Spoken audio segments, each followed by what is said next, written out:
Hey, tonight we're diving into a fascinating slice of medieval life, the surprising curse that came with wealth and power. Dim the lights, maybe turn on a fan for that soft background hum, and let's ease into tonight's journey together. And if you're enjoying these stories, I'd really appreciate a quick like or even a subscribe. It helps more than you know. I'm always curious where you all are listening from, so drop a comment with your location and what time it is there.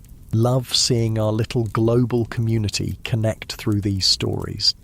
Congratulations, you've just woken up in the year 1398 in a grand stone manor house nestled in the English countryside. The morning sunlight filters through the narrow windows, casting long beams across your chamber. You stretch beneath heavy wool blankets on a feather-stuffed mattress, a luxury only the wealthy can afford. Most peasants sleep on straw pallets that harbour fleas and bedbugs, but you are Lord William Thornbrook, one of the richest nobles in the county. The good news is that you're wealthy beyond imagination compared to the common folk who work your lands. The bad news? Your big toe feels like someone is driving a red-hot poker through it, and the slightest movement sends waves of agony up your leg. You've got gout, what physicians call the disease of kings. Your day begins as it always does, with servants rushing to your bedside. Unlike the peasants who rise before dawn to milk cows and tend fields, you've slept well past sunrise. The head servant, Thomas, approaches with a silver basin of rose-scented water for washing your face and hands. Behind him, two younger servants carry your clothing for the day. Fine wool tunics dyed with expensive colours, lined with silk imported from far-off lands. "My lord," Thomas says with a bow, "the household awaits your commands for the day. The steward needs approval for the feast preparations and—" You cut him off with a groan. "Send for the physician. My foot. It's the gout again." Thomas's face falls. He's seen your gout attacks before and knows what's coming. "Right away, my lord." You try to sit up and the movement sends a jolt of pain so intense through your foot that you gasp. The swelling has returned. Your big toe joint now resembles a ripe red plum, hot to the touch and so tender that even the weight of a linen sheet feels like torture. This, you reflect bitterly, is the hidden cost of your privileged life. While peasants suffer from malnutrition and exposure, the nobility faces different torments. The peasants might envy your abundant food, your warm shelter, your fine clothing, but they don't see the price your body pays for such luxuries.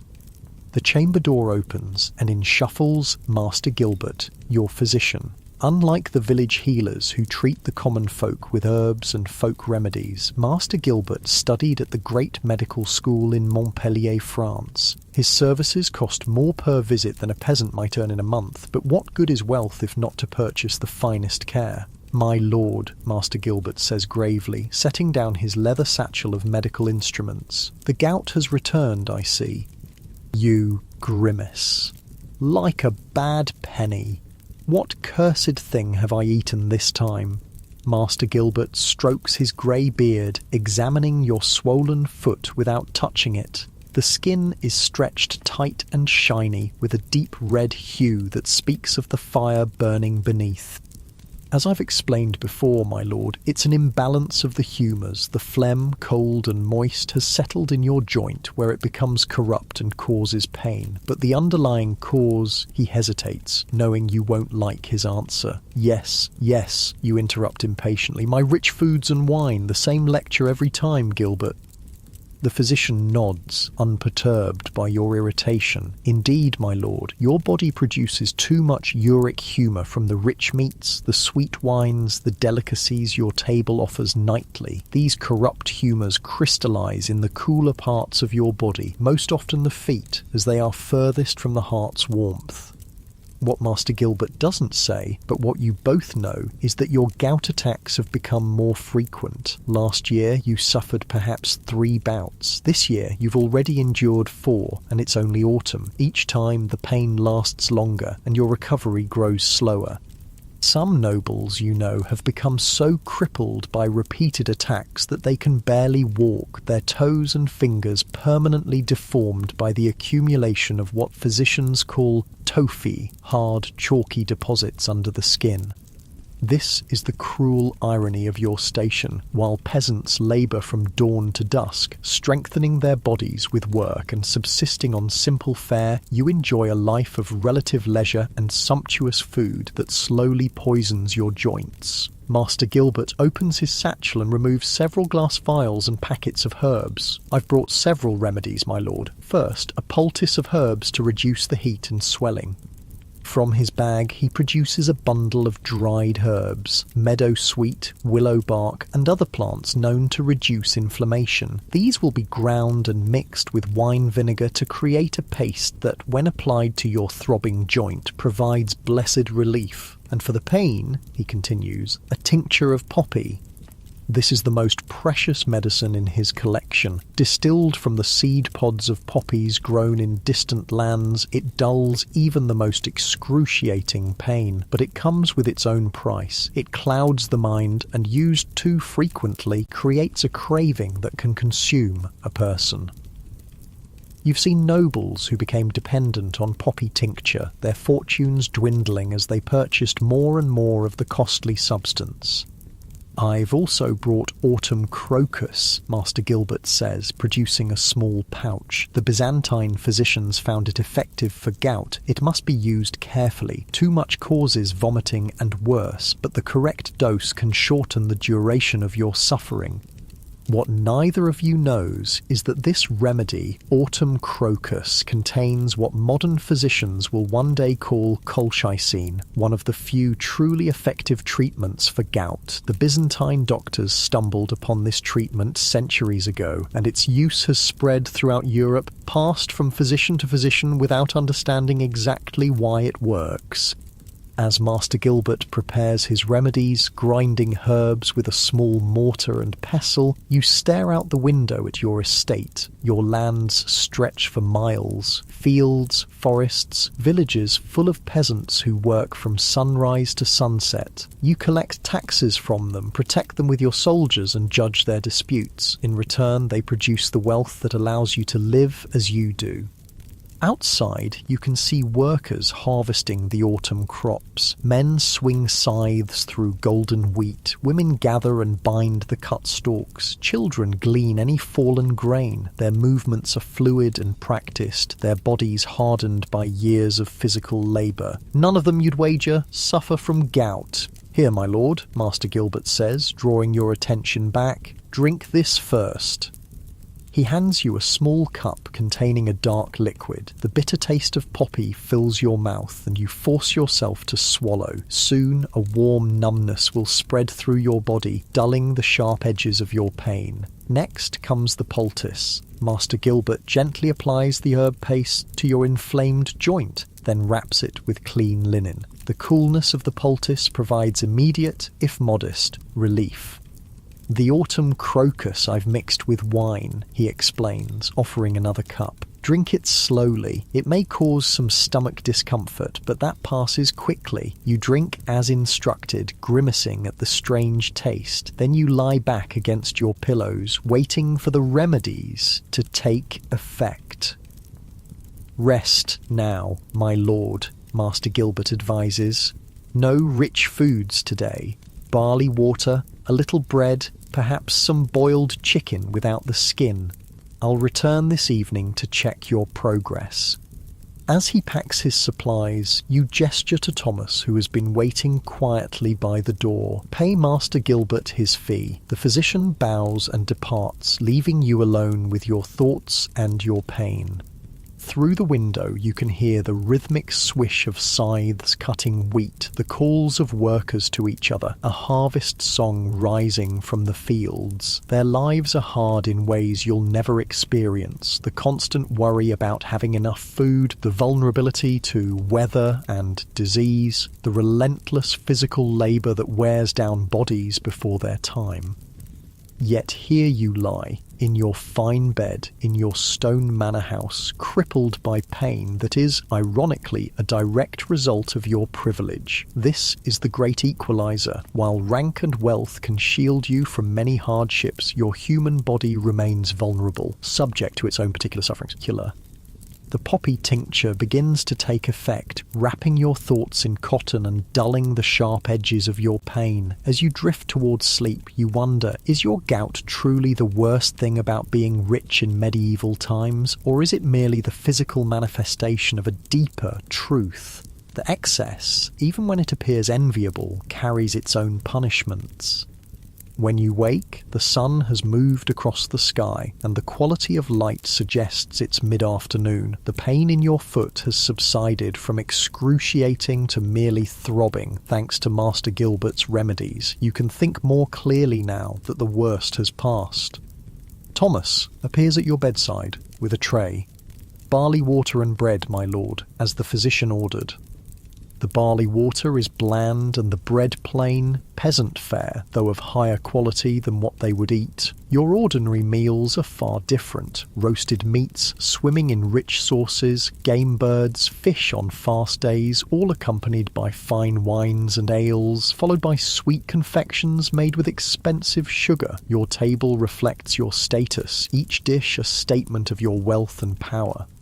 But that abundance is precisely what has brought you to this state. The human body wasn't designed for such luxury, especially when paired with the sedentary lifestyle of nobility. Peasants eat simple foods, mostly grains, vegetables, and occasionally meat, and work physically all day. Their bodies process what they consume, leaving little to accumulate as the crystals that cause your suffering. "My lord," Thomas says hesitantly, "the steward still needs directions for tomorrow's feast. The merchant from London has arrived with the spices you ordered, and—" "Tell him to proceed as planned," you interrupt. "But I want simpler dishes added to the table. Less meat, more fish, and tell the kitchens to reduce the use of wine in the sauces." Thomas looks surprised, but nods. "Yes, my lord. And shall I tell the guests you're indisposed?"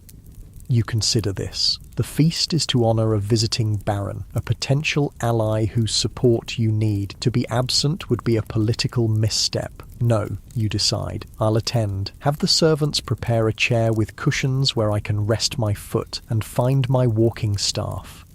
After Thomas leaves, you carefully swing your legs over the edge of the bed. The movement awakens fresh pain in your toe, but it's manageable now. You stand gingerly, keeping weight off the affected foot, and hop step to the window. From here, you can see the inner courtyard of your manor. Servants hurry about their tasks, preparing for tomorrow's feast. A cart laden with barrels of ale is being unloaded. Smoke rises from the kitchen buildings, where cooks are already preparing foods that require slow cooking. It takes an enormous amount of labour to maintain your way of life. Dozens of people working constantly so that you and your family can live in comfort and project the image befitting your station. This, perhaps, is another burden of wealth in medieval times, the constant need to display your status through consumption and spectacle. Your table must groan with food, your clothes must be of the finest materials, your home must impress. Anything less would suggest weakness or decline. So you spend lavishly, consume abundantly, and your body pays the price. You think of King Henry IV, who suffers so severely from gout that he sometimes cannot walk or ride a horse, yet he continues to feast and drink as his position demands, trapped in the same cycle as you. The disease of kings, indeed, a mark of status that becomes its own prison. Evening approaches, and Master Gilbert returns as promised. He examines your foot, nodding with satisfaction at the reduced swelling. "The remedies have helped," he observes. "The crisis is passing. But my lord, to prevent future attacks—" He trails off, knowing you already know what he will say. "Less rich food, less wine," you finish for him. "More walking, more water." "Precisely," he agrees. "Particularly avoid organ meats, liver, kidneys, sweetbreads. Limit game birds. Reduce your consumption of wine, especially the sweet varieties." This is sound advice based on centuries of observation by physicians who noticed patterns in gout sufferers. They don't understand the biochemistry, that won't come for hundreds of years, but they've recognized that certain foods and drinks reliably trigger attacks. "I'll try," you promise, though both of you know the challenges. Your entire social life revolves around feasting and drinking. To abstain is to withdraw from the very activities that cement alliances and demonstrate your position. After Master Gilbert leaves, your wife, Lady Eleanor, comes to visit your chamber. Unlike you, she rose before dawn to oversee the household, managing servants, reviewing accounts, ensuring that every aspect of your large estate runs smoothly while you handle political matters and business affairs. "William," she says, sitting carefully on the edge of your bed, "how are you feeling?" "Better," you admit. "Gilbert's remedies helped." She sighs, taking your hand. "This is the second attack this month. You must take better care." Lady Eleanor comes from a noble family herself and understands the expectations placed on someone of your rank, but she's also practical and clear-eyed. "The feast tomorrow," she continues. "I've instructed the cooks to prepare a separate plate for you with simpler foods. You can still sit at the high table and fulfill your duties as host without aggravating your condition." You smile gratefully. This is why you married her, not just for the alliance between your families or the lands and money she brought to the marriage, but for her intelligence and care. "Thank you," you say. "I've been thinking perhaps we should change how we eat daily, not just during my gout attacks." She raises an eyebrow. "Like the monastics, plain food and prayer?" You laugh, then wince as the movement jostles your foot. Not quite so extreme, but more fish, more vegetables, less of the rich sauces and sweet wines. Lady Eleanor considers this. It would save money that could be used elsewhere, and might set a new fashion. You know how others at court copy whatever you do. This is true. As one of the wealthier and more influential nobles in the region, your choices influence others. If you begin eating more simply, it might become acceptable for other nobles to do the same, a welcome relief for those who struggle to maintain the expected level of conspicuous consumption. "We'll try it," you decide, starting after tomorrow's feast. As night falls, servants bring candles to light your chamber. The wax candles, another luxury that common people can't afford, cast a warm glow across the room. Most peasants simply go to bed when darkness falls, or use rushlights made from reeds dipped in animal fat if they must stay awake. Your candles are made from beeswax, expensive but cleaner burning and sweeter smelling than tallow. You think about the contrast between your life and theirs. They rise with the sun and work until their bodies are exhausted, eating simple foods and sleeping on straw. You wake when you choose, conduct business and politics rather than physical labour, eat rich foods that your body struggles to process, and sleep on feathers and fine linen. They face starvation in bad years, exposure to the elements, the constant threat of disease with little medical care. You face gout, obesity, and the political dangers that come with your position. Different hardships for different stations, but hardships nonetheless. This, perhaps, is the wisdom to be found in your suffering, that no life, however privileged, is free from pain, that the human body has limits, regardless of one's wealth or status. That excess, even when it's expected and admired, extracts its own price. As you drift towards sleep, your foot still throbbing but bearably so, you resolve to find a better balance, to maintain your position without destroying your health. It won't be easy in a world where consumption defines status, but if anyone can chart a new course, it's someone with the privilege and power to choose.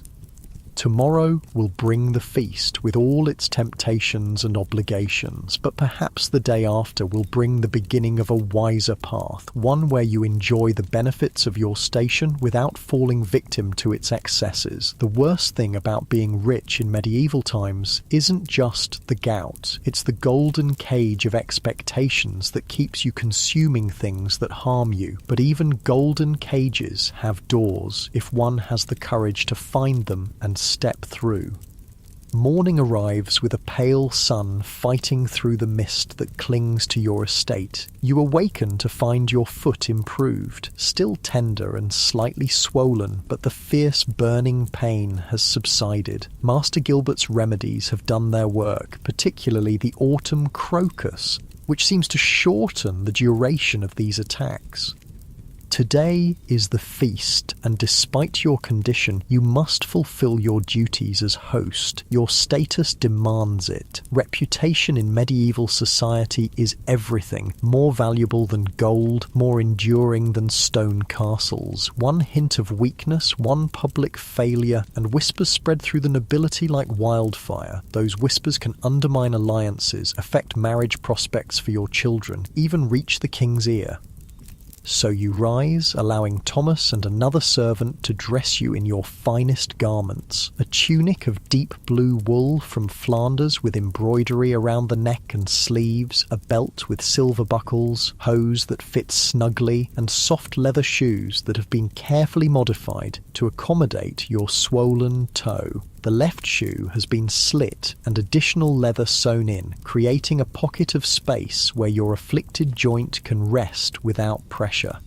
My walking staff, you remind Thomas, who hurries to fetch the polished oak stick topped with a silver knob. It's ostensibly decorative. Many nobles carry such staffs as symbols of authority, but today it will serve a practical purpose, bearing weight that your painful foot cannot. You make your way carefully down the stone stairs of your manor house, each step a negotiation between dignity and pain. The great hall below is already bustling with activity. Servants hang fresh rushes mixed with herbs on the floor, sweet-smelling plants that will release their fragrance when crushed underfoot, masking the inevitable smells of many bodies gathered in one space. Trestle tables are being set up in rows, with the high table on a raised platform at one end where you and your most honoured guests will sit. Your steward, Henry, approaches with a bow. Unlike Thomas, who oversees your personal needs, Henry manages the entire estate, supervising other servants, handling finances, ensuring that your lands and household run smoothly. My lord, he says, the preparations are well in hand. The Baron and his party were sighted on the road and should arrive within the hour. The kitchens report that all dishes are proceeding as planned. Good, you reply, leaning slightly on your staff. And the special arrangements we discussed? Yes, my lord. Your chair at the high table has been cushioned as requested, with a small stool for your foot, and Lady Eleanor has instructed the kitchen regarding your meal.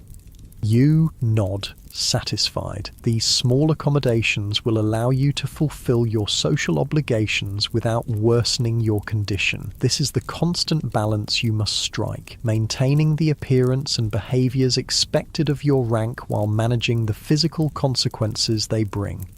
Outside, horns sound. The Baron's party has arrived sooner than expected. You straighten, grip your staff more firmly, and prepare to greet your guests. The pain in your foot is a dull throb now, manageable if you're careful. You make your way to the courtyard, where your household is assembling to welcome the visitors. Lady Eleanor joins you, resplendent in a gown of deep green, with a gold-embroidered belt and a delicate network of golden chains adorning her head. Together, you present the image of prosperity and power that your position requires. The Baron's party enters the courtyard in a clattering of hooves and a flutter of banners. Baron Radcliffe is a burly man in his 40s, his face reddened by both wind and wine, his clothing rich but slightly dishevelled from travel. He dismounts with a grunt that suggests he, too, might suffer from the ailments of nobility, though he covers it well. Lord Thornbrook, he booms, striding forward with his arms outstretched. How good to see you again. You step forward to meet him, careful to put minimal weight on your affected foot. Baron Radcliffe, welcome to my home. We are honoured by your presence. The formal greetings continue as the Baron's party, family members, personal servants and guards are all acknowledged according to their rank. This ritual of welcome is important, establishing the hierarchy and relationships that will govern the visit. Medieval society functions on such clear delineations: who sits where, who speaks when, who defers to whom. To violate these unwritten rules is to invite chaos. As the Baron's party is shown to their chambers to refresh themselves after their journey, you return to the Great Hall to oversee final preparations. The pain in your foot is intensifying with the activity, but you hide it well behind a nobleman's mask of composure. To show pain is to show weakness. The hall is transformed now. Trestle tables covered with clean linens, wooden trenchers at each place, silver cups for the high table and wooden or horn cups for those of lower rank. Fresh rushes carpet the floor, releasing the scent of meadowsweet and lavender when crushed underfoot. Servants hurry about with last-minute adjustments, and the steward directs it all with quiet authority. You make your way to the high table where your modified chair awaits. Testing it, you find that the cushions support your body while allowing your painful foot to rest elevated on the small stool hidden beneath the table's drape. From here, you can preside over the feast without standing for long periods, a small mercy for which you're grateful.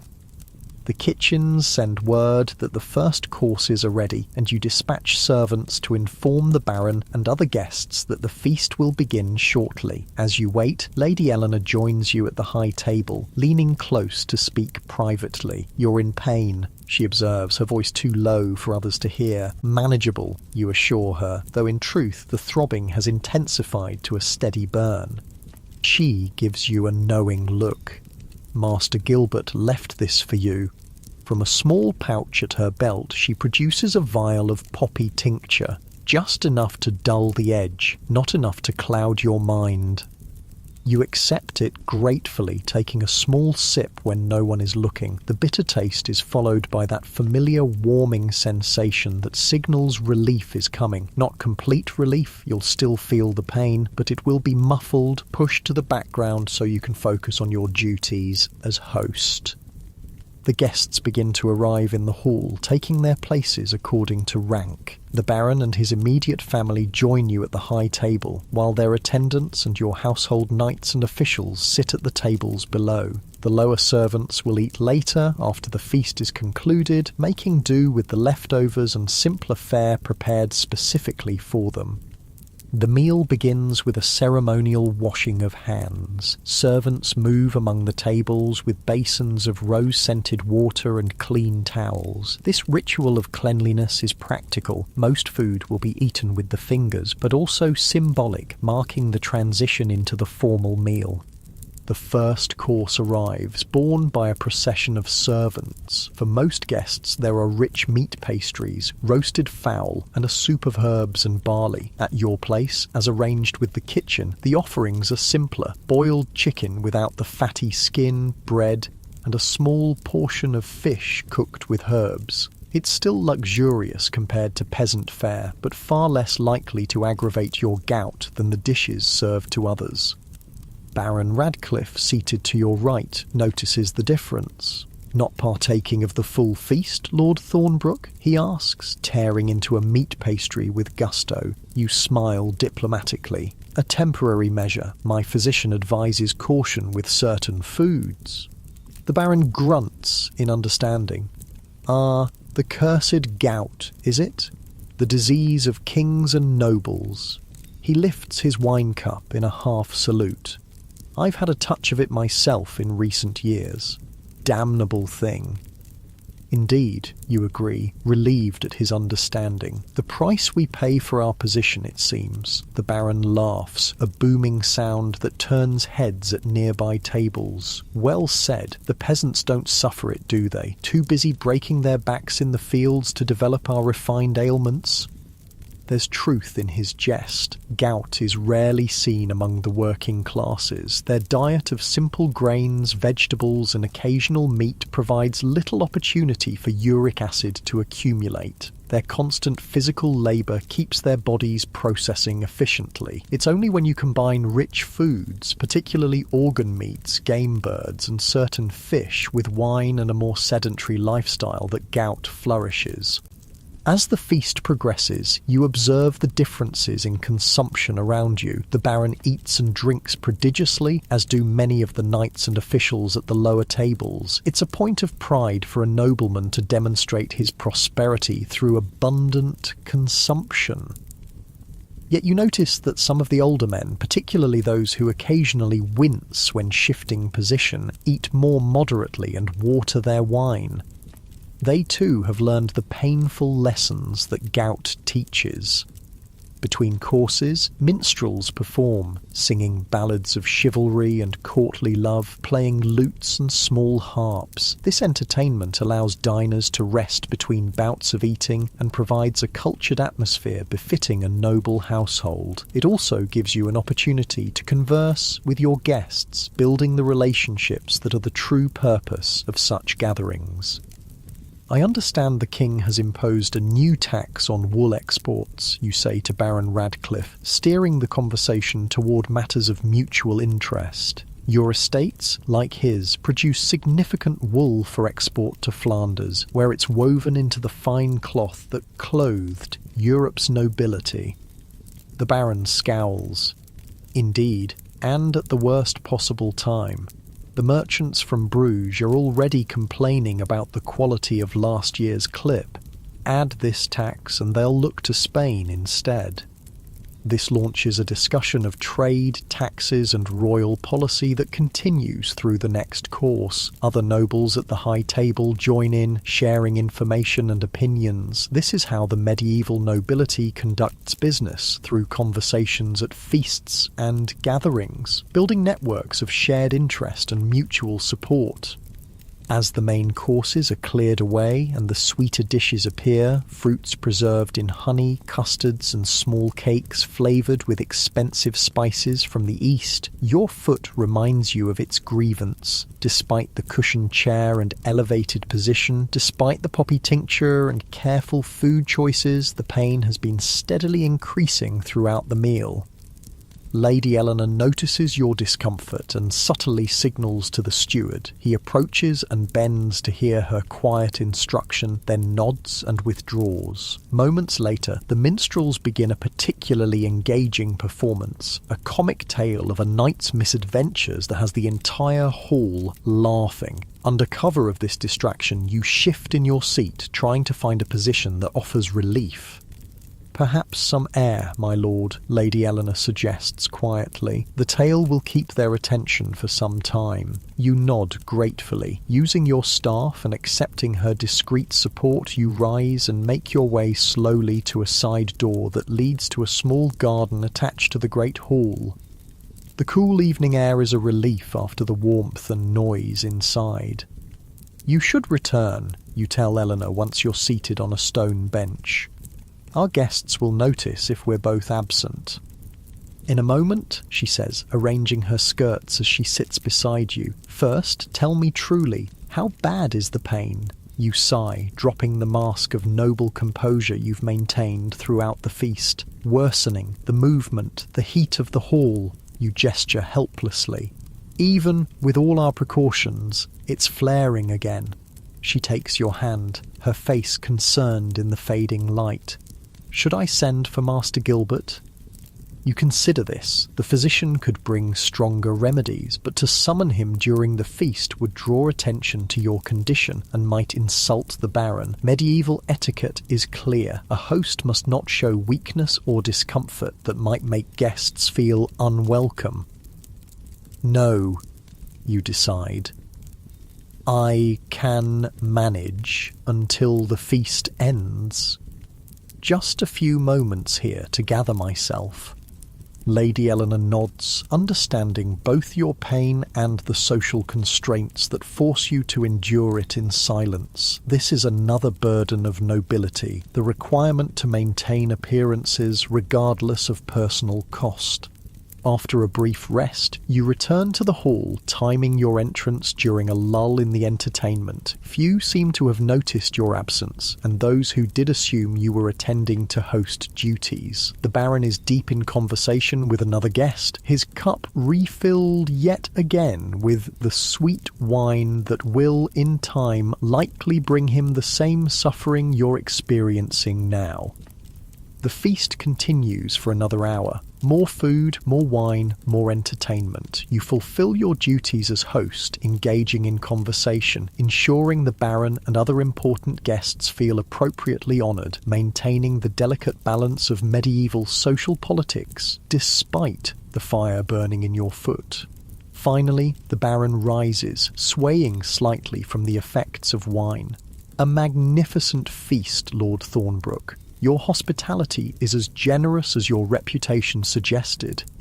This is the signal that the formal part of the evening is concluding. Some guests will retire to their chambers, others will linger for more drinking and conversation, but the ritual obligations have been fulfilled. You can now withdraw without offence. You honour us with your presence, Baron, you reply, also standing despite the protest from your foot. My home is yours for as long as you wish to stay. After the final courtesies are exchanged, you make your way slowly back to your chamber, leaning heavily on your staff. The poppy tincture has worn off, and each step sends jagged spikes of pain shooting up your leg. By the time you reach your room, you're breathing heavily from the effort of maintaining composure. Thomas is waiting, along with a young assistant. They help you undress and prepare for bed, removing the fine clothing and replacing it with a linen sleeping shirt. The modified shoe comes off last, revealing your toe, now visibly more swollen than it was this morning, the skin stretched, tight, and shiny.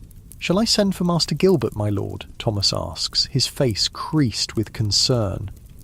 "Yes," you reply, too tired and in too much pain to maintain pretense, "and bring cool water for my foot until he arrives." While waiting for the physician, you lie back against the pillows, your throbbing foot elevated on cushions. The feast was a success. The Baron is pleased, alliances strengthened, your reputation for hospitality maintained, but the cost is written in the pain that pulses through your body with each heartbeat. This is the reality behind the glamour of medieval nobility, the physical price paid for social position. While peasants suffer from too little, you suffer from too much. Their bodies are worn down by labour and occasional hunger, yours is poisoned by abundance. Neither fate is enviable, just different forms of the same human vulnerability to circumstance. Master Gilbert arrives, his face grave when he sees your foot. "The feast, I presume?" You nod wearily. "I followed your advice as much as possible. Simpler food, watered wine. But the standing, the heat," he sighs, opening his satchel. "The body needs time to heal, my lord. Each attack makes the next more likely unless that healing is complete." He begins preparing a stronger poultice than before, the pungent smell of herbs filling the chamber. And complete healing requires more than just waiting for the pain to subside. It requires ongoing change.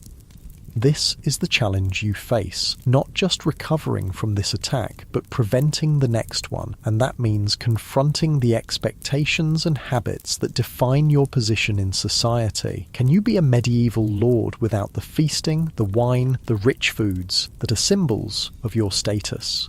Can you find a balance between the demands of your rank and the needs of your body?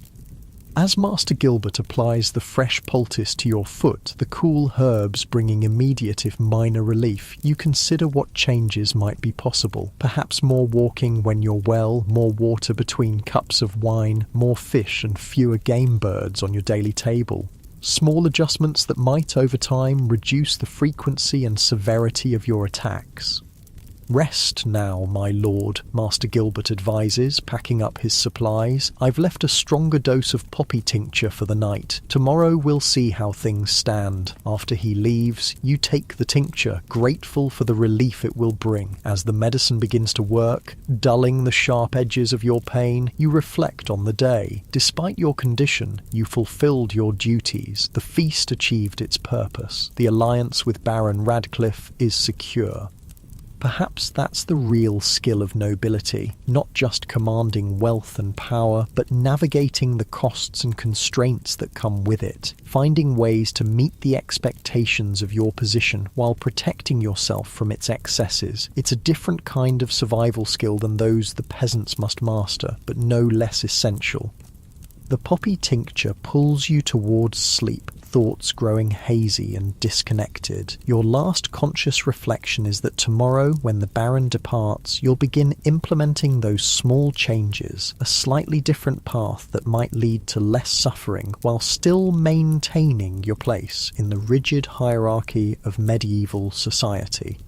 As you drift into sleep, the pain in your foot diminishes to a distant throb, a reminder of the bargain struck between privilege and its price. The disease of kings has marked you, as it marks so many of your class, a painful brand of belonging to a world of excess that both elevates and punishes those who inhabit it. In the quiet darkness of your chamber, far from the noise and demands of the feast, your body begins its slow work of healing. Outside, the estate settles into night. Servants clean the great hall, putting away the remnants of the feast. Guards patrol the walls and courtyards. In the village beyond your manor, peasants sleep the deep sleep of physical exhaustion, their bodies tired but largely free of the crystalline deposits that torture your joints. Different lives, different sufferings. The medieval world turns on this axis of inequality, each person bearing their particular burdens according to their station. For now, yours is the burning pain of gout, the ironic curse of having too much in a world where most have too little.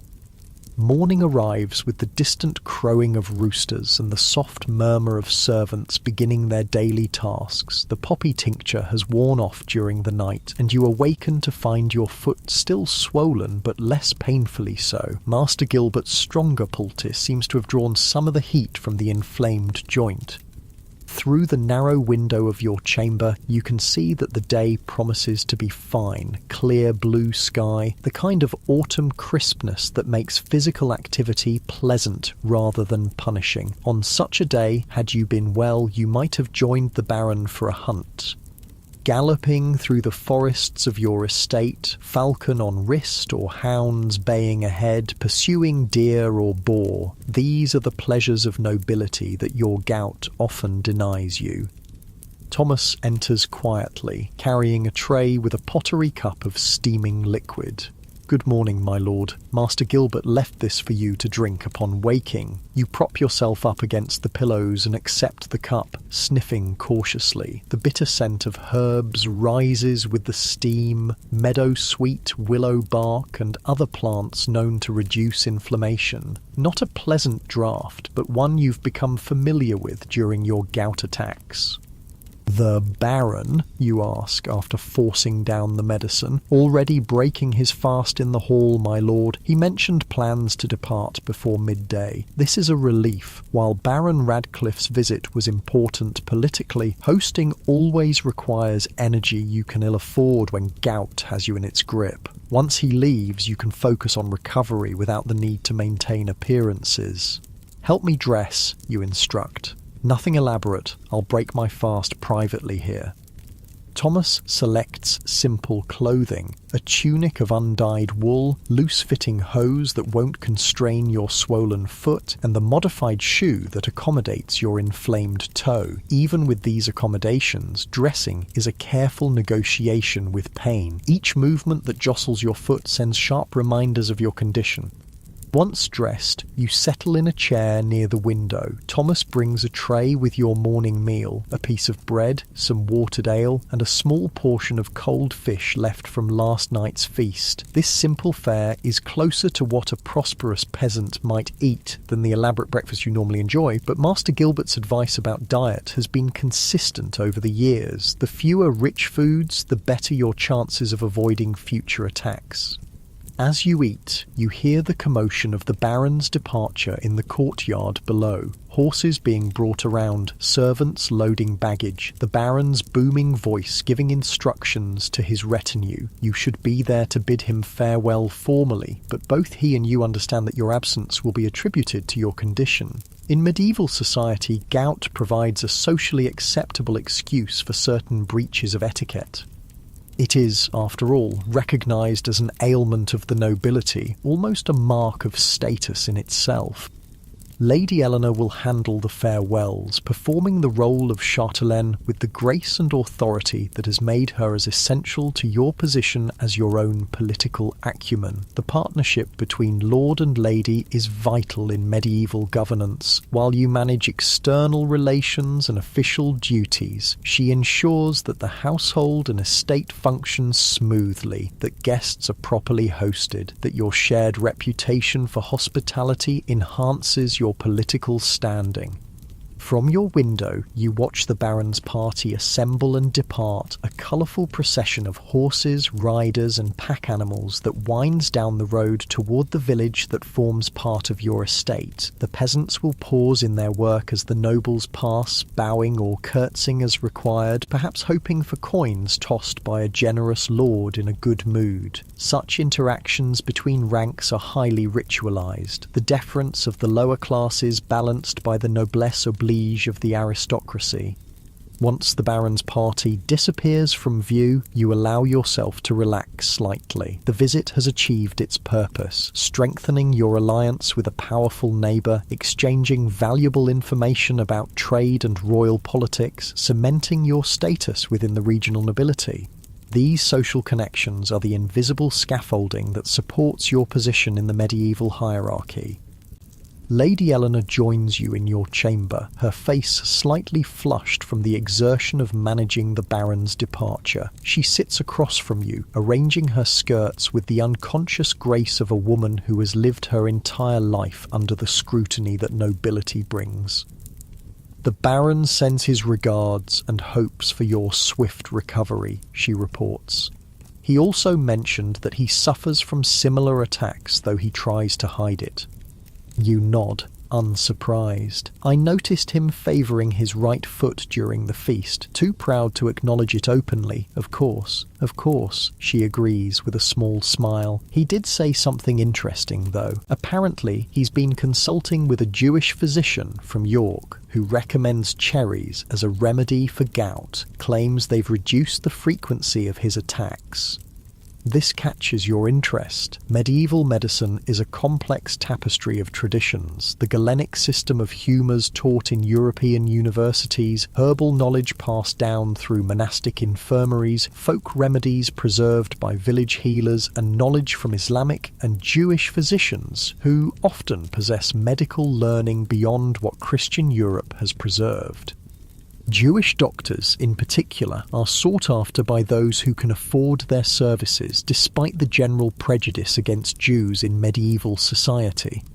Cherries, you muse. I've not heard Master Gilbert mention those. They're difficult to obtain out of season, Eleanor points out, but we could preserve them next summer if you wish to try the remedy. You make a mental note to discuss this with Master Gilbert. While the physician might be sceptical of advice from outside the Galenic tradition he was taught, he's practical enough to consider any remedy that might help his patients. The conversation turns to household matters, accounts that need reviewing, a dispute between two tenants that requires your judgment, plans for the winter months ahead. This is the daily business of lordship, the administrative foundation upon which your noble status rests. Unlike the kings and highest nobility who can delegate most such tasks, The gentry and lesser nobility like yourself must remain actively involved in managing their estates. As midday approaches, the pain in your foot has subsided enough that you decide to venture downstairs. Using your staff for support, you make your way carefully to the small chamber off the great hall that serves as your office. Here, seated at a substantial oak table, you receive your steward's report on estate matters.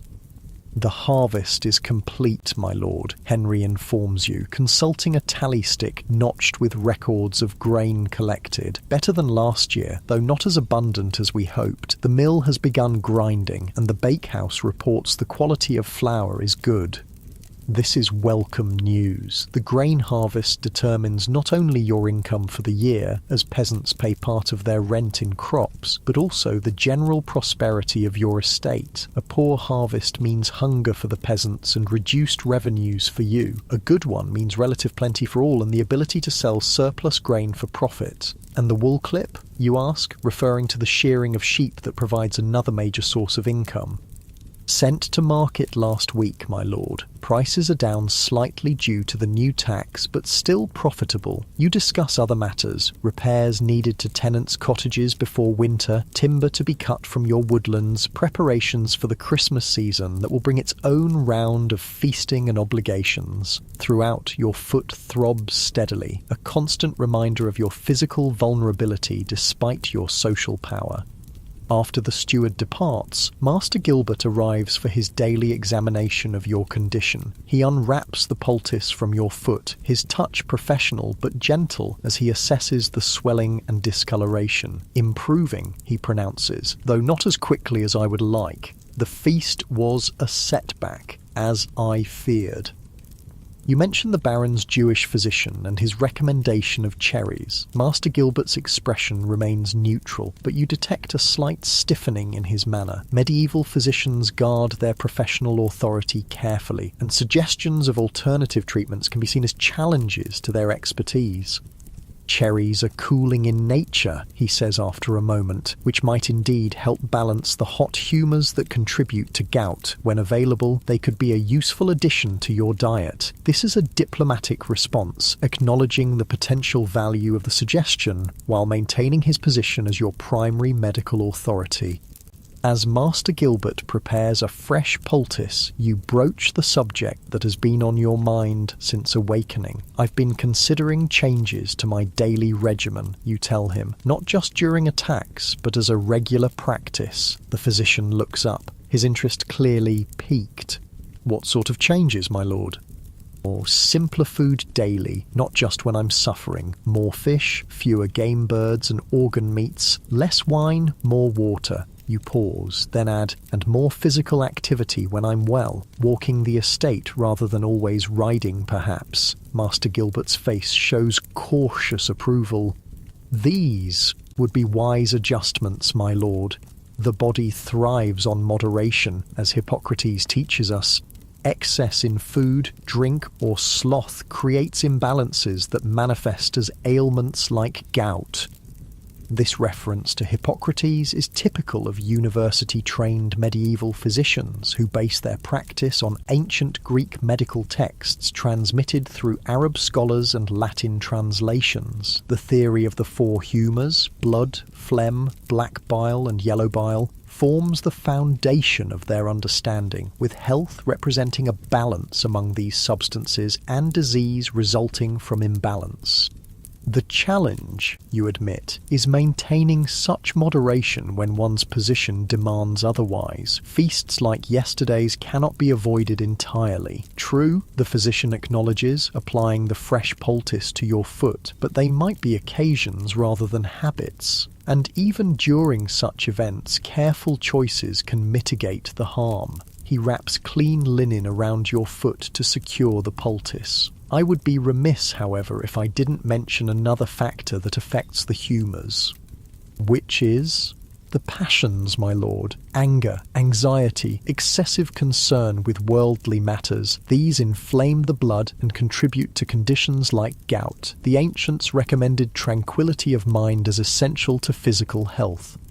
This advice reflects the medieval understanding that mental and physical well-being are intimately connected, that emotions affect bodily health directly through their influence on the humours. It's an early recognition of what modern medicine will one day call psychosomatic effects.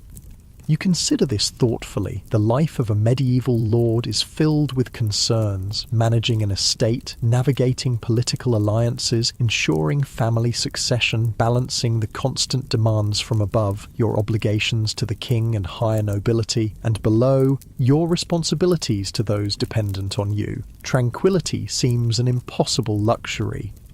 Yet perhaps there are ways to create islands of calm within these responsibilities. Time for contemplation in the small chapel attached to your manor, walks through your gardens when weather permits, reading from the few precious books in your possession, primarily religious texts, but also practical manuals on estate management and a collection of ancient Roman writings that you particularly treasure. I will consider your advice regarding the passions, you tell Master Gilbert, though I suspect that's a more difficult remedy to implement than dietary changes. He smiles slightly. The most valuable remedies often are, my lord. After the physician departs, you spend the remainder of the day attending to correspondence, dictating letters to your clerk, who writes them on parchment in a neat hand. Literacy is not universal among the nobility, but you were fortunate to receive education in a monastery school as a youth.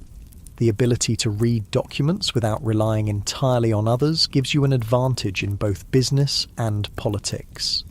By evening, your foot feels substantially improved. The swelling has decreased, and while tenderness remains, the burning pain has subsided. You join Lady Eleanor for a simple supper in the small family dining chamber rather than the great hall, beginning the dietary moderation you've resolved to adopt. The meal consists of fresh bread, a pottage of vegetables, a small portion of fish, and watered wine. It's satisfying without being excessive, nourishing without triggering the digestive processes that can lead to uric acid accumulation. Lady Eleanor has instructed the cook accordingly and plans to maintain this simpler fare as your regular diet, reserving richer foods for special occasions and important guests. "How are you feeling?" she asks as you finish the meal. "Better," you admit. "The attack is passing more quickly than the last one, perhaps because we intervened earlier," she suggests, "and the autumn crocus remedy seems particularly effective." You nod agreement. The Byzantine physicians who first documented the use of autumn crocus for gout stumbled upon what modern medicine will eventually recognize as a targeted treatment. The colchicine contained in the plant specifically reduces the inflammation caused by uric acid crystals, making it one of the few truly effective treatments available in the medieval pharmacopoeia. After supper, you retire to the solar, a private family room in the upper part of the house, warmer and more comfortable than the great hall below. Here, away from the formal obligations of lordship, you can relax with family and closest household members. Your two youngest children join you, a daughter of 12 and a son of 9. The older children are already placed in other households as part of their education and preparation for adult roles. This fostering arrangement is common among the nobility, allowing children to build connections with other families while learning the skills appropriate to their station. The children are eager to hear about the Baron's visit and the feast, which they observed only briefly before being sent to their chambers. Lady Eleanor indulges their curiosity while you sit with your foot elevated, watching the family interaction with quiet pleasure.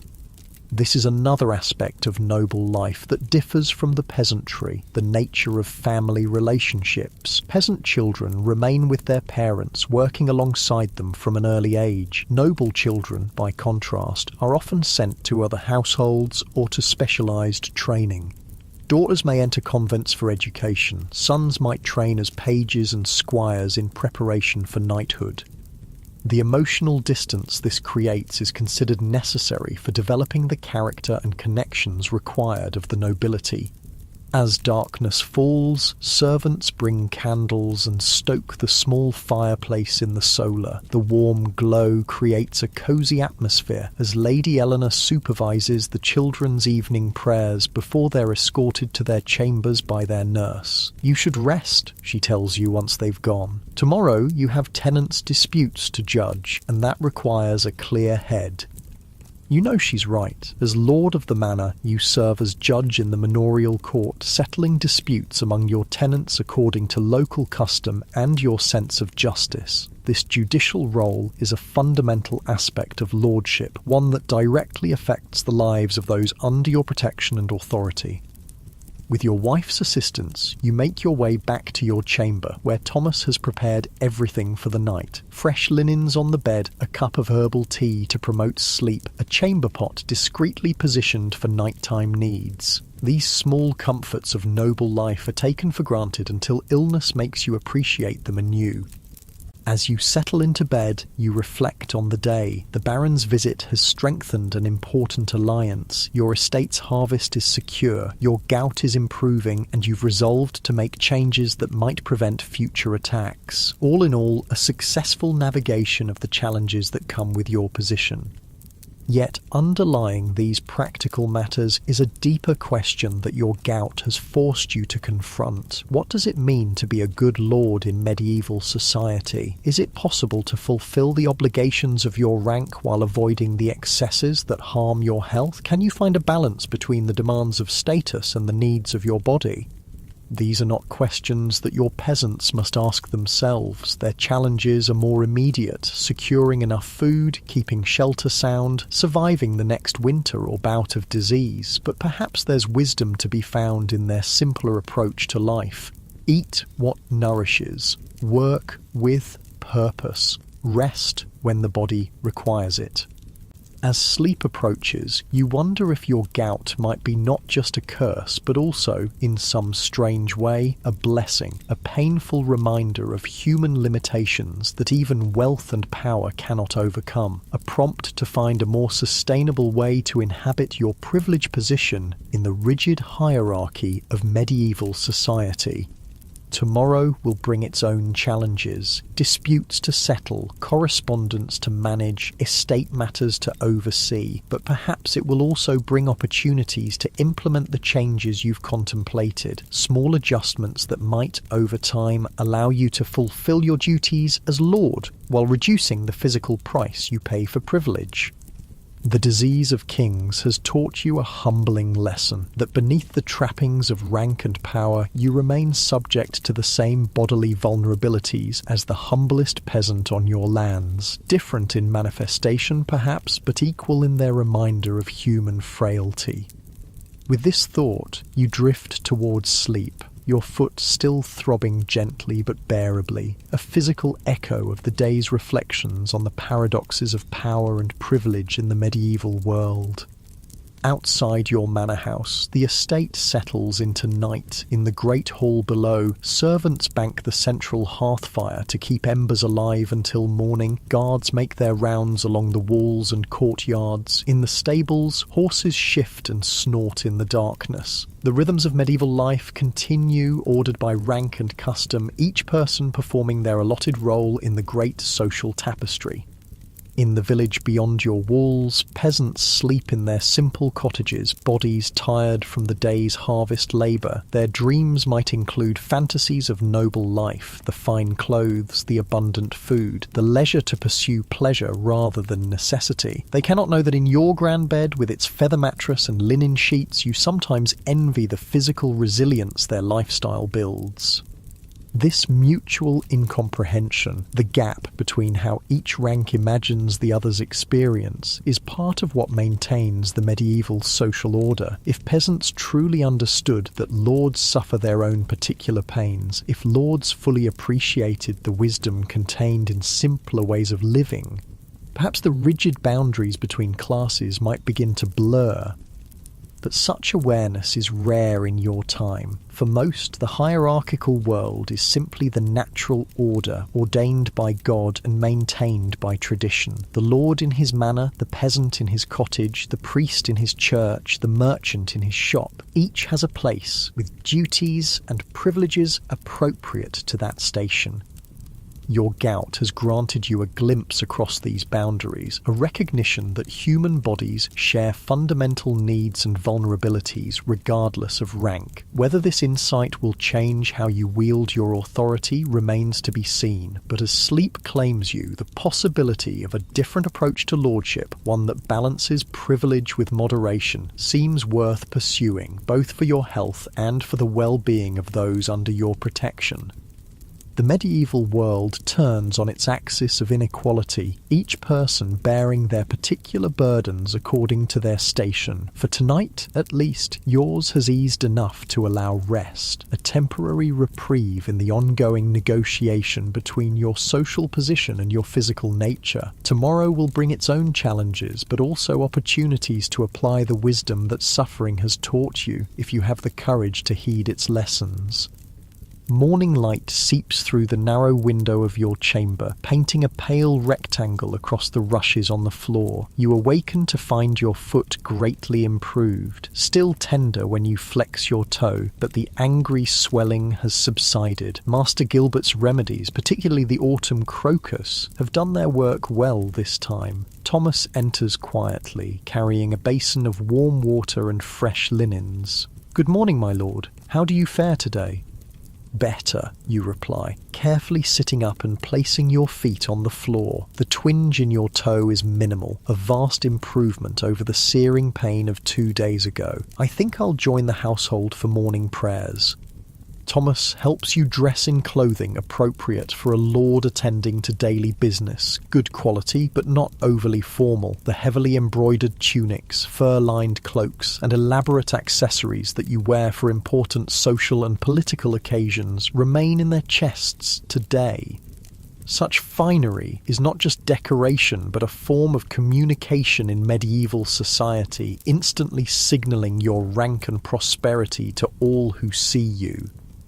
With your walking staff in hand, still useful for support though less necessary than before, you make your way to the small chapel attached to your manor house. Here, your family, household officers, and personal servants gather each morning for prayers led by your household chaplain, a priest whose services you retain not just for religious duties, but also for assistance with correspondence and record-keeping, as literacy is largely confined to the clergy. Lady Eleanor gives you a questioning look as you enter, silently asking about your condition. You nod slightly to indicate improvement. Your children, present for morning prayers before beginning their daily lessons with another household cleric, appear relieved to see you mobile again. Even at their young ages, they understand the importance of a lord's physical presence and the disruption that illness causes to the order of the household. After prayers, you join the family for a simple breakfast: bread, honey, watered ale, and a small portion of cheese. This meal, like supper the previous evening, reflects your new resolution to moderate your diet. The kitchen staff, under Lady Eleanor's instruction, has adjusted their preparations accordingly. For a household accustomed to demonstrating its lord's status through abundant and rich food, this shift represents a significant change in thinking. With breakfast concluded, you proceed to the day's most important duty, presiding over the manorial court. This judicial function is fundamental to your role as lord, directly affecting the lives and livelihoods of your tenants. In the medieval legal system, such local courts handle most disputes and minor offences, with only serious crimes reserved for royal justice. The court is held in the great hall, which has been arranged for the purpose. You sit in your lordly chair on the dais, with your steward beside you to advise on matters of custom and precedent. The bailiff, who oversees the daily operation of your agricultural lands, stands ready to provide information about specific fields or tenants. A clerk sits at a small table, prepared to record judgments in the court rolls that form the legal memory of your estate. Peasants from your villages and farms have gathered in the lower part of the hall, dressed in their best clothing, which is still crude by noble standards, undyed wool tunics, simple caps removed in your presence, leather shoes for those who can afford them, bare feet, or wooden clogs for those who cannot. They stand in small groups, speaking quietly among themselves while awaiting their turn before your judgment.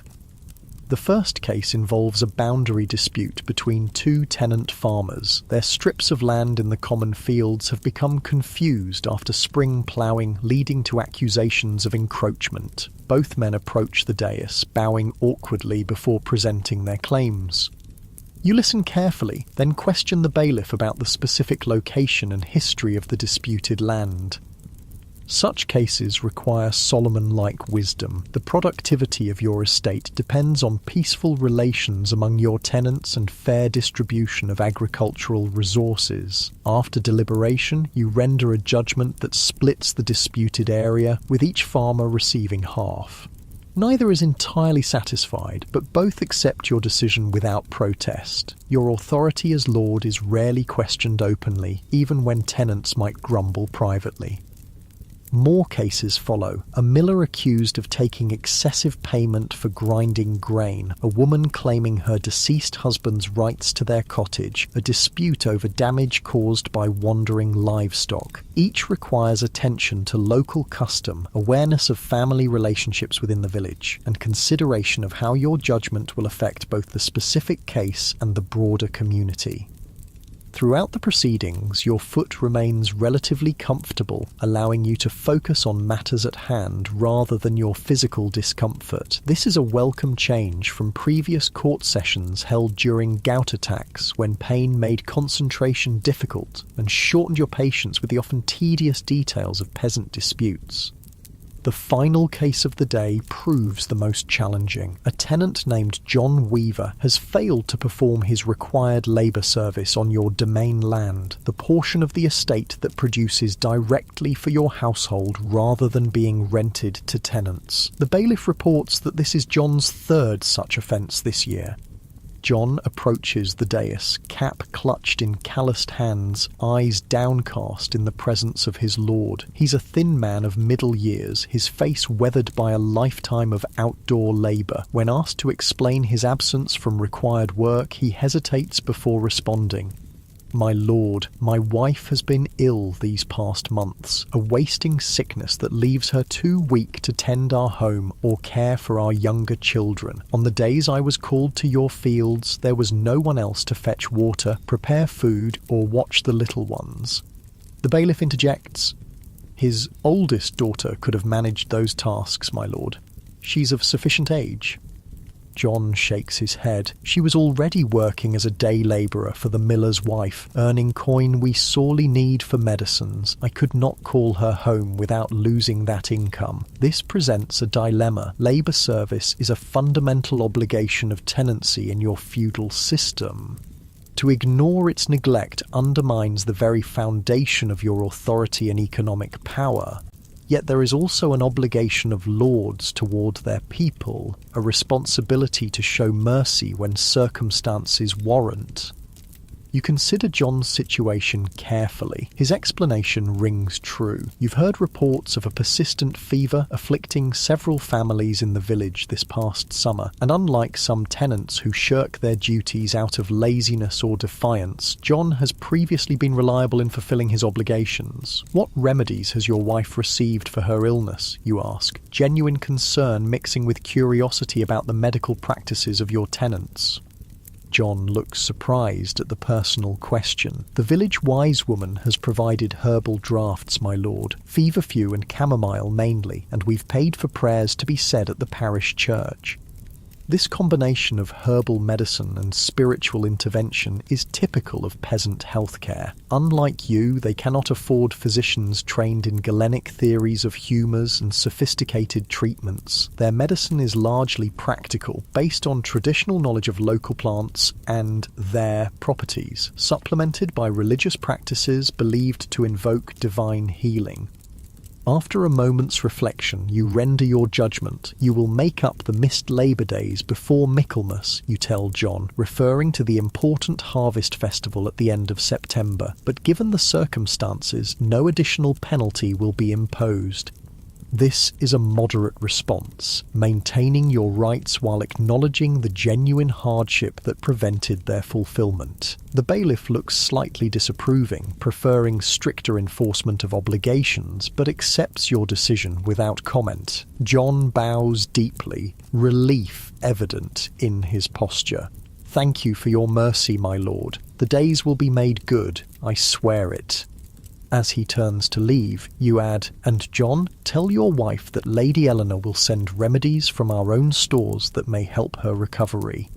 This gesture, extending the benefits of your more sophisticated medicines to a tenant's family, is not required by custom or obligation. It's a personal choice, perhaps influenced by your own recent experience with illness and the value of effective remedies. The surprise and gratitude on John's face suggests such direct concern from lord to tenant is uncommon.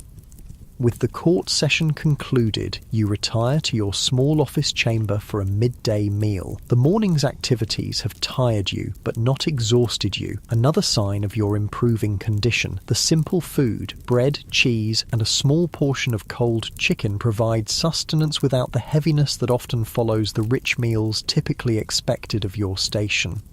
After eating, you dictate several letters to your clerk, correspondence with neighbouring lords about regional matters, instructions to a merchant in London regarding goods to be purchased for the household, and a message to your eldest son, currently serving as a squire in another noble household, as part of his knightly training. This last letter includes news of your gout attack, described in terms that acknowledge the condition without dwelling on its details.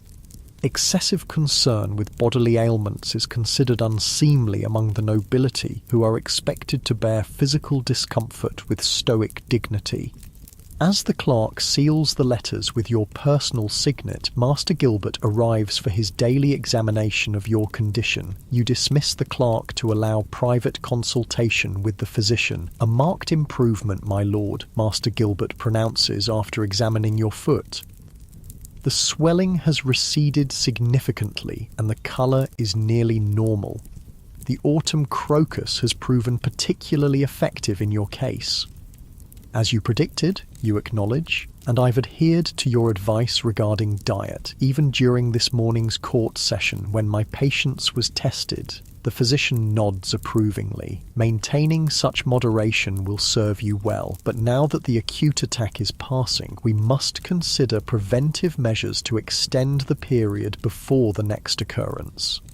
What follows is a detailed discussion of adjustments to your daily regimen, foods to avoid or limit, beverages to favour over wine, forms of gentle exercise appropriate to your station. Master Gilbert also recommends regular consumption of certain herbs believed to cleanse the blood and balance the humours, dandelion root, meadowsweet, and devil's claw among them. And what of cherries, you ask, remembering Baron Radcliffe's Jewish physician? Master Gilbert's expression remains professionally neutral. When in season, yes, their cooling properties may indeed help prevent the heat and inflammation of gout. We might also preserve them in honey for use throughout the year.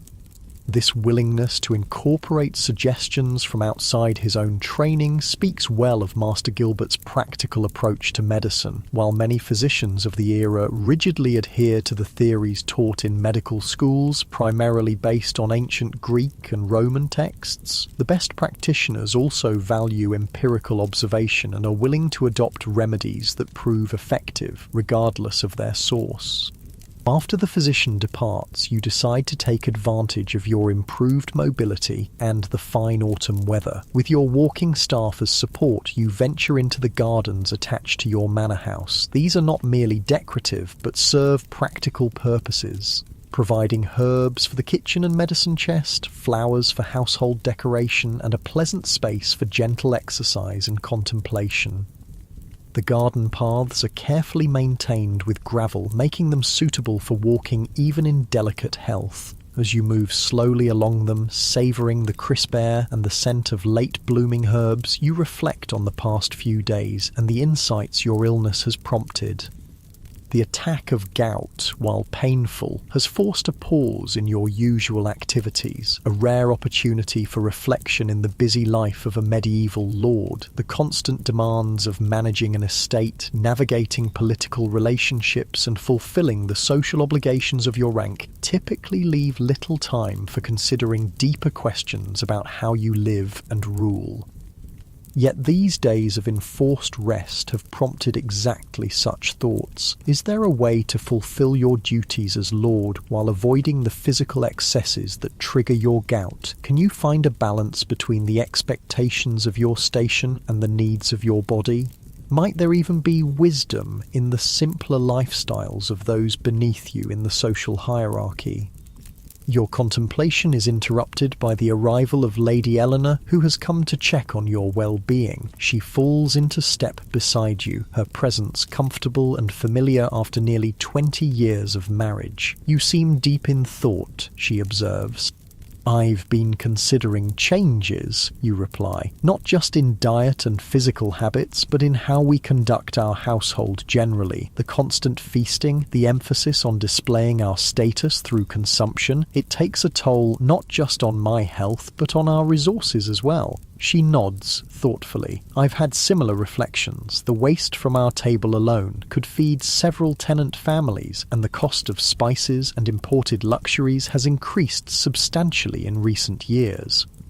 This practical consideration of economics alongside health reflects Lady Eleanor's role as manager of the household. While you oversee the productive aspects of the estate, agriculture, timber, rents and taxes, she controls its consumption, balancing the needs of daily life with the social requirements of your position. What changes did you have in mind? She asks. Simpler fare daily, with elaborate meals reserved for important guests and significant occasions, more time spent in useful activity rather than idle pastimes, perhaps even more direct engagement with the management of our lands. This last suggestion represents a significant departure from typical noble behaviour. While lords oversee their estates through officials like stewards and bailiffs, they rarely involve themselves in the practical details of agricultural management. Such hands-on work is considered beneath their dignity, better left to those trained specifically for such tasks. Lady Eleanor considers your words carefully. Such changes would be noticed, she points out. Questions might arise about our prosperity or your vigour as lord.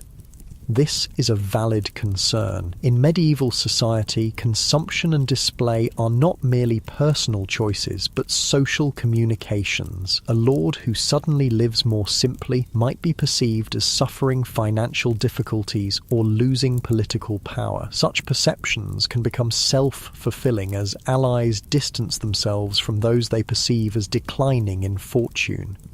Perhaps, you suggest, we present it not as reduction but as refinement, not less but more discerning, quality over quantity. She smiles, appreciating the subtle distinction. That could work, the finest ingredients prepared simply rather than elaborate concoctions. The best cloth in classic styles rather than excessive ornamentation. Discrimination rather than abstention. This approach offers a way to moderate your lifestyle without undermining your social position, a middle path between the excesses that harm your health and the simplicity that would compromise your status. As you complete your circuit of the garden and turn back toward the manor house, you feel a sense of possibility that has been absent during previous gout attacks. Instead of merely enduring the pain and returning to the same habits once it passes, you've begun to envision a different approach to lordship, one that might protect your health while still fulfilling your social and political obligations. The challenge will be implementation, translating these reflections into practical changes that can be sustained against the constant pressure of custom and expectation. Medieval society is deeply conservative, resistant to innovation or deviation from established patterns. To chart a different course, even in personal habits, requires both conviction and diplomacy. But as you return to the manor house, your foot comfortable enough that the walking staff feels more precautionary than necessary, you're determined to try. This attack of gout, the disease of kings, has offered a painful but valuable lesson in the limitations of privilege and the wisdom that can be found in moderation. The afternoon passes with routine business, reviewing accounts with your steward, discussing repairs to a tenant's cottage damaged by recent rains, planning for the upcoming ploughing of winter wheat fields. These administrative tasks are the invisible foundation of your authority, ensuring that your lands remain productive and your tenants secure under your protection.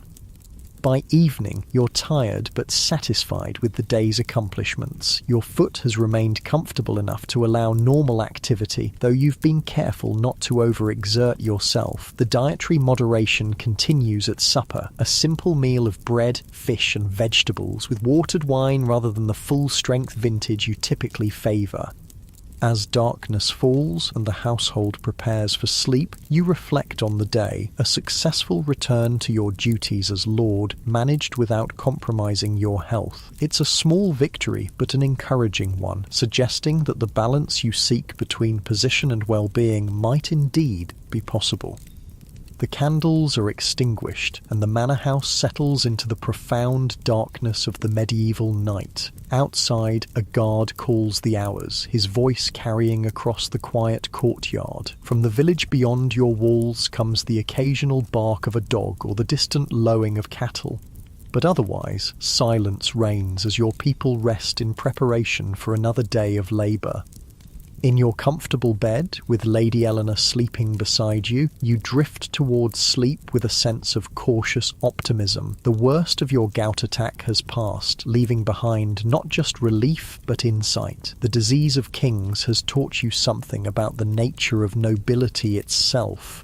That true lordship might lie not in excess but in wisdom, not in consumption but in cultivation of a life that balances privilege with restraint.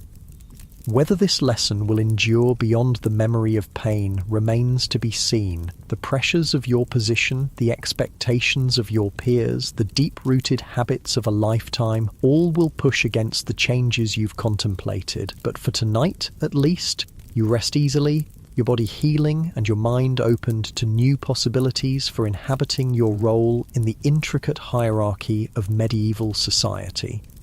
3 months have passed since your most recent gout attack, and winter has settled firmly over your estate. Snow blankets the fields, and ice forms delicate patterns on the inner sides of your chamber windows each morning. The great hall's central hearth burns constantly now, and even the small fireplaces in private chambers are kept lit day and night to ward off the penetrating cold that is the constant companion of medieval life in winter. You stand at your chamber window, watching servants and stable boys clear paths through the snow in the courtyard below. Your breath forms small clouds in the cold air near the glass. The toe that was once swollen and fiery with pain now feels no different from its fellows. A blessed relief that you've come to appreciate more deeply after each attack. These past months have been a time of experimentation and adjustment. Following your resolution during the last bout of gout, you've maintained the dietary moderation that Master Gilbert recommended. Less meat, particularly organ meats and game, more fish and vegetables, wine diluted with water rather than consumed full strength. The household has adapted to these changes, though not without some initial resistance from the kitchen staff, who viewed the simpler fare as a reflection on their skills. Lady Eleanor solved this problem with characteristic diplomacy, challenging the cooks to create dishes that showcase the natural flavours of ingredients rather than disguising them under heavy sauces and excessive spices. This reframing, presenting simplicity as sophistication rather than deprivation, has proven effective not just with your own household, but with guests as well. "My lord," Thomas says, entering the chamber with a small wooden box. "Master Gilbert has sent the new remedy he mentioned." You turn from the window with interest. During his last visit, the physician spoke of an unusual treatment for preventing gout attacks that he had learned from an Italian colleague. The medieval medical community, while limited by modern standards, does engage in a surprising degree of international communication. Physicians from different countries correspond about cases and treatments, share translated texts from Greek and Arabic sources, and adapt their practices based on reported successes elsewhere. Thomas opens the box to reveal a collection of small cloth pouches, each containing a mixture of dried herbs and other substances. Master Gilbert instructs that one pouch should be steeped in hot water each morning and the resulting liquid consumed before breaking your fast, he explains. You examine one of the pouches, untying it to inspect the contents, a blend of various herbs, some recognizable, willow bark, meadowsweet, celery seeds, and others unfamiliar, along with what appears to be a small amount of crushed gemstone. This inclusion of gemstone material reflects the medieval belief that certain precious and semi-precious stones possess medicinal properties. Sapphires are thought to cool the body and reduce inflammation, while rubies are believed to warm the blood and strengthen the heart. Whether these substances actually provide any benefit is questionable by modern standards, but their inclusion in remedies for nobility serves both medical and social purposes, demonstrating the physician's commitment to providing the finest treatment while acknowledging the patient's elevated status. I'll begin tomorrow, you decide, retying the pouch and placing it back in the box. Tell Master Gilbert I appreciate his continued attention to my health. Thomas bows and withdraws, leaving you to return to your contemplation of the winter landscape. The physical changes you've implemented, diet, exercise, remedies, are only part of the transformation prompted by your recurring battles with gout. More significant are the shifts in how you view your role as Lord and your relationship with those under your authority. Since that autumn attack, you've taken a more direct interest in the management of your estate. Rather than relying entirely on reports from your steward and bailiff, you now regularly inspect fields, barns and workshops personally, walking your lands when weather permits and speaking directly with tenants about their work and challenges. This more hands-on approach is unusual among the nobility. Most lords prefer to maintain distance from the practical aspects of estate management, viewing such direct involvement as beneath their dignity. But you've found unexpected benefits in this closer engagement, better information about the actual conditions of your lands, improved relationships with tenants who appreciate your personal interest, and not least the physical activity that Master Gilbert insists helps prevent gout attacks. The winter season has temporarily limited these outdoor activities, but it has provided other opportunities for implementing changes. The long evenings have allowed for more reading, not just religious texts and estate accounts, but also some of the classical works that have survived from ancient times. Your small collection includes copies of writings by Cicero, Seneca, and Boethius, whose discussions of moderation, wisdom, and the proper use of power resonate with your evolving approach to lordship. Lady Eleanor has noticed these changes with approval. Last evening, as you sat together in the solar after the children had been sent to bed, she commented on the difference in your demeanour. "You seem more at peace," she observed, her fingers busy with embroidery while you read by candlelight. Not just in body, but in spirit as well. Her perception is accurate. The painful experience of gout has led to a kind of wisdom that might not have come through easier paths. The disease of kings has taught you something about the nature of power itself, that true authority lies not in excess, but in balance. Not in consumption, but in careful stewardship of resources, both personal and communal. These reflections are interrupted by a knock at your chamber door. The steward enters, his face concerned. "My lord, riders have just arrived from the village of Oakley," he reports, referring to the most distant settlement on your lands, some 5 miles from the manor house. "There's been a fire, 3 cottages burned in the night." This is serious news. Winter fires are a constant danger in medieval villages where thatched roofs, open hearths, and the desperate need for warmth create conditions ripe for disaster. And winter is the worst possible time for families to lose their homes, with few options for rebuilding until spring. Were there casualties, you ask, already moving to collect your heavy cloak and boots? One elderly man died in his sleep from the smoke. 2 others suffered burns but will recover. The villagers managed to contain the fire before it spread further. You nod grimly. The death is tragic but not unexpected. Fire claims many lives each winter across medieval Europe. Your immediate concern must be for the survivors and their needs. Have the kitchens prepare food supplies for the affected families, you instruct, and have the bailiff assess what building materials can be spared from our stores. I'll ride to Oakley myself to survey the damage. The steward looks surprised at this last statement. The roads are treacherous with snow, my lord. Perhaps the bailiff could go in your stead. In the past, you might have agreed. A lord's personal appearance at such a local disaster, while appreciated, is not strictly necessary. Your authority can be exercised through officials who represent you, but your thinking has evolved over these past months. I will go, you state firmly. Those are my people, and they should see that their lord responds to their distress in person. Have my horse prepared and select 4 men to accompany me. As the steward departs to carry out these instructions, you finish dressing for winter travel. Layers of woolen clothing beneath a heavy cloak lined with fur, thick gloves and sturdy boots. Physical comfort is one privilege of your rank that you have no intention of abandoning, especially when facing the bitter cold of a January journey. Lady Eleanor finds you as you're about to depart, her face concerned but supportive. Be careful on the roads, she cautions, and take care that your feet don't become too cold. Master Gilbert warns that extreme cold can trigger gout as readily as rich food.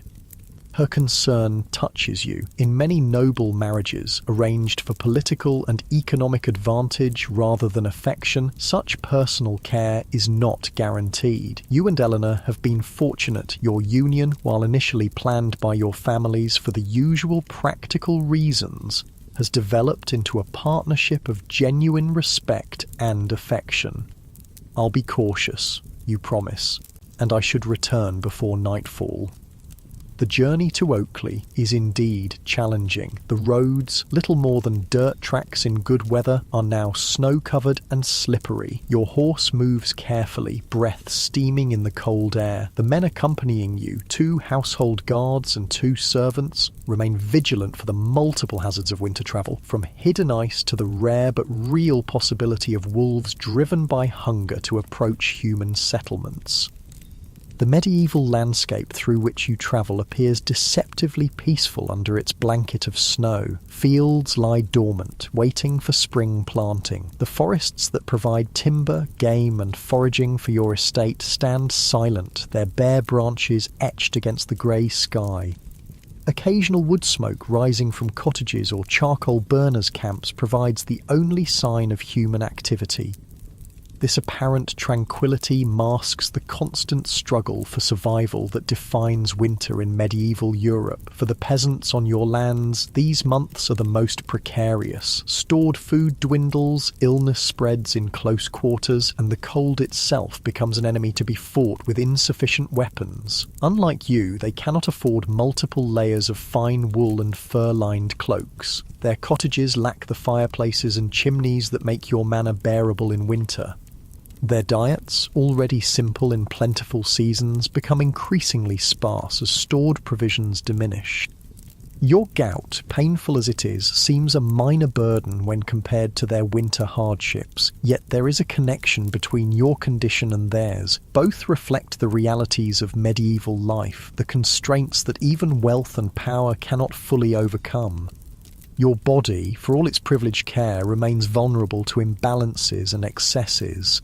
Their bodies, hardened by labour and simple fare, face different but equally serious threats from cold, hunger and disease. Oakley comes into view as you crest a small hill, a cluster of perhaps 30 cottages surrounding a small stone church, smoke still rising from the site of the fire on the village's eastern edge. As your party approaches, villagers emerge from their homes, surprised to see their lord in person rather than a representative. You dismount carefully, your body stiff from the cold ride. The bailiff of Oakley, a man appointed from among the villagers to oversee local matters and represent your authority, hurries forward, bowing deeply. "My lord, we didn't expect you yourself," he says, his weathered face showing both respect and concern. "The roads are dangerous in this weather." "I came to see the damage firsthand," you reply, handing your horse's reins to one of your men. "Show me the affected cottages and the families who have lost their homes." The bailiff leads you through the village to the burned buildings. 3 cottages stand in ruins, their timber frames blackened and partially collapsed, thatch roofs entirely consumed by the flames. The snow around them has melted and refrozen into dirty ice, and the bitter smell of smoke still hangs in the air. Gathered nearby are the displaced families, 11 people in total, including children who are currently being sheltered by neighbours. Their faces show the stunned expression common to disaster victims throughout history, a mixture of grief, shock, and uncertainty about the future. You approach them directly, setting aside the usual distance maintained between lord and tenant. "I'm sorry for your losses," you say simply, "particularly for Martin Cooper, who died in the fire." The eldest among them, a woman whose lined face suggests a life of hardship, nods acknowledgement. "He was my father, my lord, 82 years old and blind these past 5. He wouldn't have felt much, God be thanked. The smoke took him before the flames reached his bed." This stoic acceptance of death is characteristic of medieval peasants, for whom mortality is an ever-present reality. Unlike the nobility, who can often afford elaborate medical care and who mark their deaths with expensive funerals and tomb monuments, common people face death with pragmatic recognition of its inevitability and frequency. "We've brought food from the manor," you tell them, gesturing to the packs your servants are unloading, "and I've instructed the bailiff to assess what building materials can be provided from our stores. When weather permits, we'll begin rebuilding your homes." This commitment goes beyond what custom or feudal obligation requires. A lord is expected to provide basic protection and justice to his tenants, but direct material assistance following disasters is a matter of individual conscience rather than established duty. Some lords would offer minimal help or none at all, considering such misfortunes the peasants' problem to solve among themselves. "Thank you, my lord," the woman responds, genuine gratitude in her voice. "We feared we'd have to wait until spring thaw to rebuild. Winter is hard enough with a roof over one's head," you acknowledge. "No one on my lands should face it without shelter if I can help it."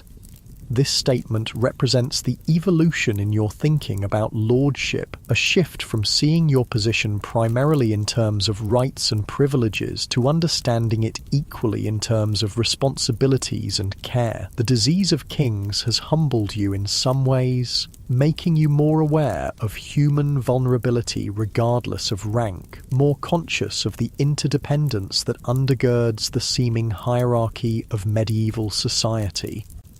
You spend the next hour inspecting the damage more thoroughly, consulting with the village carpenter about rebuilding needs and ensuring that the displaced families have immediate necessities. The cold is penetrating, and you're conscious of Lady Eleanor's warning about chilled feet potentially triggering your gout. Still, you remain until satisfied that everything possible is being done under the circumstances.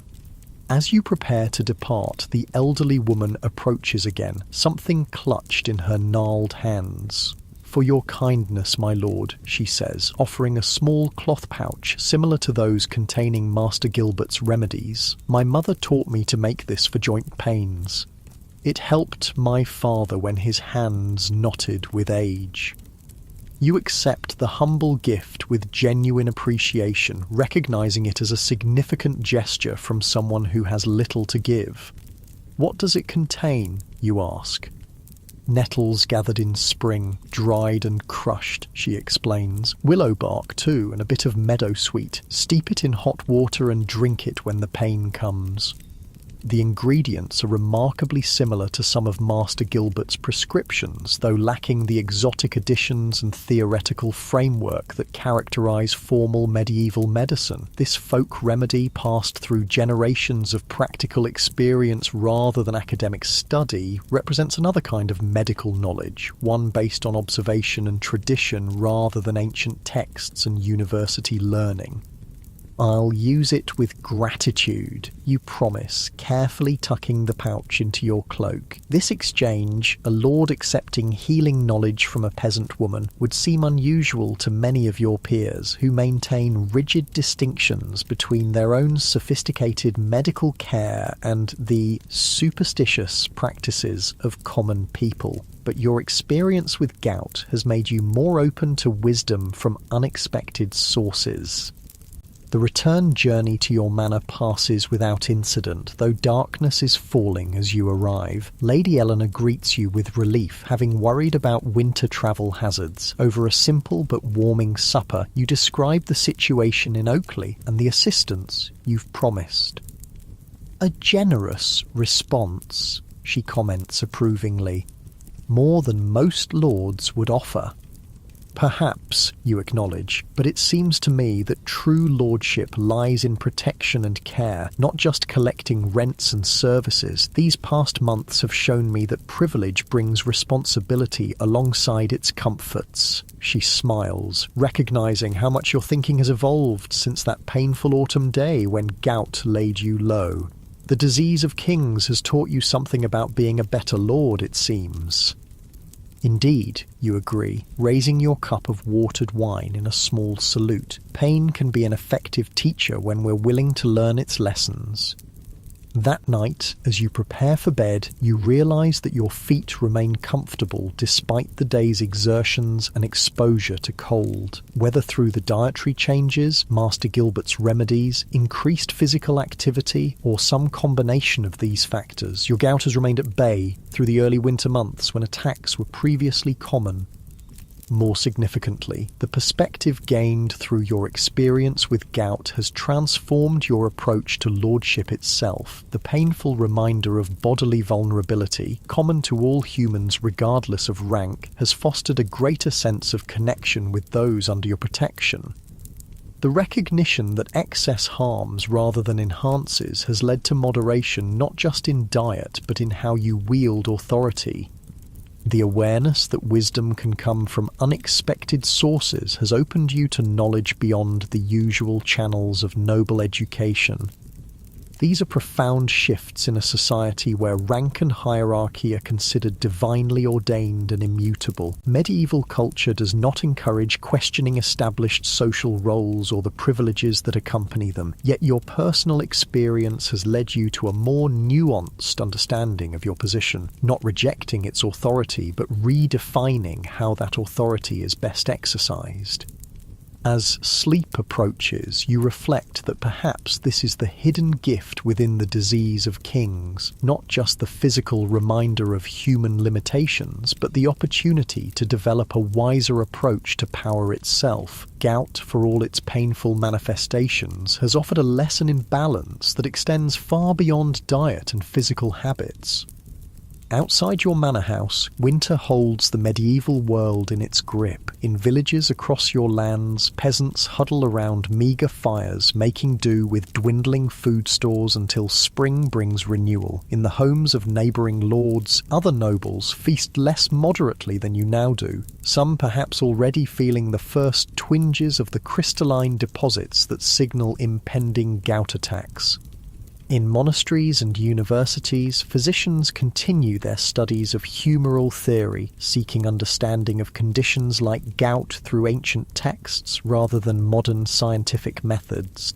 This is the world you inhabit, a time of rigid social distinctions, yet profound human commonalities, of limited medical knowledge, yet careful observation of patterns and effects, of hierarchical authority, yet mutual dependence between ranks. Your gout, the disease of kings, has given you a unique window into these paradoxes, allowing you to see beyond the superficial differences to the shared vulnerabilities and needs that unite all people in the medieval world. As you drift towards sleep, warm beneath layers of blankets while winter winds howl outside your manor walls, you silently acknowledge this unexpected wisdom. The pain of gout, intense, debilitating, humbling, has revealed truths about your society and your place within it that might have remained hidden in its absence. For this painful enlightenment you are, somewhat ironically, grateful. The disease of kings has made you, in subtle but meaningful ways, a better lord, and in a world where lordship is not just a privilege but a responsibility for the lives and well-being of many, this personal growth extends its benefits far beyond your own comfort. The peasants of Oakley, with promised materials for rebuilding their homes despite winter's challenges, are just the first to experience the practical effects of your transformed understanding. Perhaps this is how societies evolve, not through grand revolutions or dramatic upheavals, but through individual revelations that gradually reshape how power is understood and exercised. Your gout, painful as it is, may be contributing in its small way to such evolution, creating ripples of change that extend outward from your personal experience to affect all those within your sphere of influence. This thought brings a sense of purpose to your suffering, a meaning beyond the mere physical discomfort that periodically disrupts your life. The disease of kings becomes not just an affliction to be endured, but a teacher whose lessons might, in time, benefit king and commoner alike. With this comforting reflection, you surrender to sleep, your body at ease and your mind at peace despite the winter cold that grips your medieval world. Outside, stars shine in the clear night sky, the same stars that have witnessed countless generations navigating the challenges of their times, finding wisdom sometimes in unlikely places, even in the painful swelling of a noble's toe. The crystalline deposits that cause your suffering contain, paradoxically, a kind of clarity, a window into truths about power, privilege, and human connection that might otherwise remain obscured by the trappings of rank and status. In this way, the worst thing about being rich in medieval times, the painful affliction of gout, transforms into an unexpected gift, the opportunity to become a wiser steward of the wealth and authority that define your place in the intricate tapestry of medieval society.